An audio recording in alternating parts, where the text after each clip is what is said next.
بسم اللہ الرحمن الرحیم۔ منصور آفاق کی شاعری پہ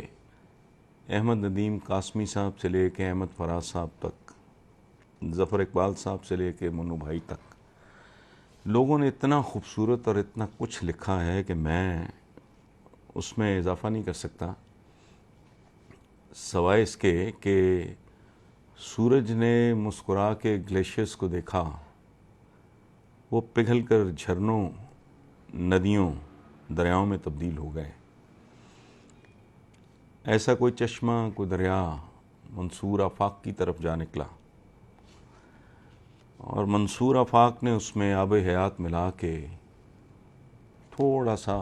اپنا خون جگر اس میں شامل کیا، تو گلابی رنگ کی روشنائی پیدا ہوئی، اور اسی سے منصور آفاق نے شاعری لکھنی شروع کی، جس کے نتیجے میں یہ جو دیوان منصور ہے، یہ دیوان خاص سے لے کے دیوان عام تک معتبر بھی ٹھہرا، مقبول بھی ٹھہرا۔ میں سوائے اس کے کہ منصور کو مبارکباد پیش کروں، اس سے زیادہ میں ایڈ نہیں کر سکتا۔